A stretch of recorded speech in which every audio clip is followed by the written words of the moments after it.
Puzzle pieces. After a long while, I grow quiet. I sit. It's hard work being angry.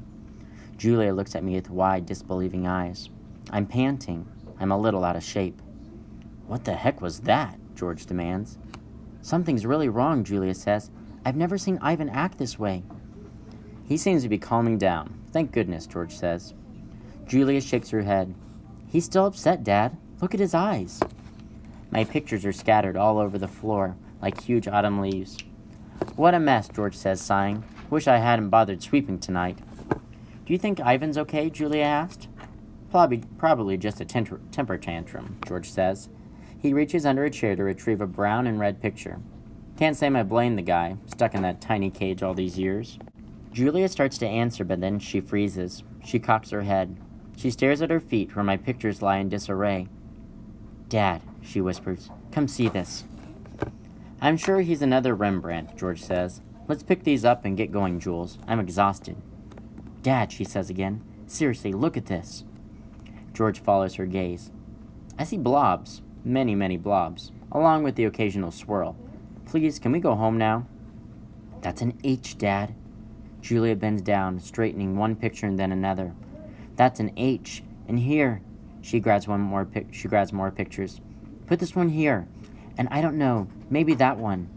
You have an E. George rubs his eyes. I hold my breath. Julia is running now.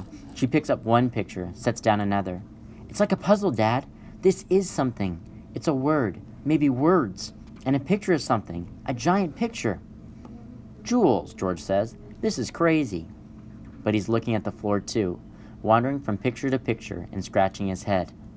H, Julia says. E, O. Ho? Julia chews her lower lip. H, E, O. And that looks a lot like an I. H, E, O, I. George writes the air with his finger. E, O, H. Not the letter, an actual I. And that's a foot. Or maybe a tree and a trunk. Dad, I think it's a trunk. Julia runs to my window. Ivan, she whispers, did you make... I stare back. I cross my arms. This is taking much longer than I thought it would. Humans. Sometimes they make chimps look smart. Finally, Julie and George take the pictures to the ring where there's room to see them all. An hour passes as they try to assemble my puzzle. Ruby's awake now, and she and Bob and I watch. Ivan, Ruby says, is that a picture of me? Yes, I say proudly. Where am I supposed to be? That's a zoo, Ruby. See the walls and the grass and the people looking at you? Ruby squints. Who are all those other elephants? You haven't met them, I say. Yet. It's a very nice zoo, Ruby says with an approving nod. Bob nudges me with his cold nose. It is indeed. In the ring, Julia pumps her fists in the air. Yes, she cries. I told you, Dad. There it is. H-O-M-E. Home. George gazes at the letters. He spins around to look at me. Maybe it's just a coincidence, Jules. You know, a once-in-a-trillion kind of thing. Like that old saying about the chimp and the typewriter. Give him long enough and he'll write a novel. I make a grumbling noise. And if a chimp could write a letter, let alone a book. Then how do you explain the rest of it, Julia demands. The picture of Ruby in the zoo. How do you know it's a zoo, George asked. See the circle on the gate? There's a red giraffe in it. George squints and tilts his head. Are you sure that's a giraffe? I was thinking more along the lines of a deformed cat. It's the logo for the zoo, Dad. It's on all their signs. Explain that. George gives her a helpless smile. I can't begin to. I'm just saying there has to be a logical explanation. Look how big it is, Julia. It is. Julia puts the last piece of Ruby's right ear into place. It's huge. It is definitely large, George agrees. Julia watches me. She chews on her thumbnail. I see the question in her eyes. She turns back to the paintings and stares at them, looking, truly looking.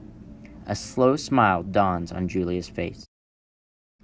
Dad, she says, I have an idea, a big idea. Julia races around the edge of my painting, her arms spread wide, billboard big. I'm not following you. I think this is meant to be on a billboard. That's what Ivan wants.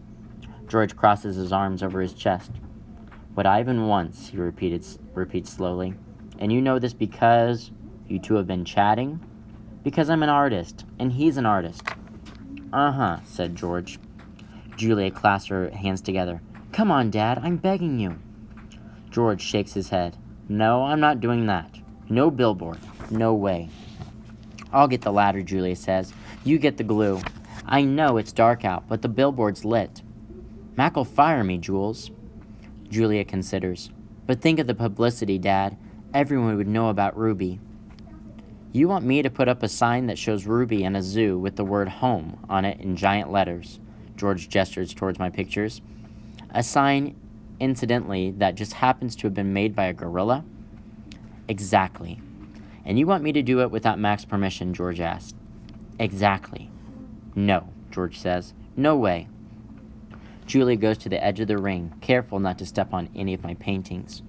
She picks up Mac's claw stick. She walks back and hands it to her father. George runs a finger along the blade. She's just a baby, Dad. Don't you want to help her? But how would it help, Jules? Even if lots of people see Ivan's sign, it doesn't mean anything's going to change. I'm not exactly sure yet. Julia shakes her head.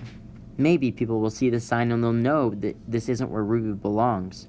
Maybe they'll want to help, too. George sighs. He looks at Ruby. She waves her trunk. It's a matter of principle, Dad. Principal. L-E, George corrects. Dad, Julia says softly, what if Ruby ends up like Stella? George looks at me, at Ruby, at Julia. He drops the claw stick. The ladder, he says quietly, is in the storage locker.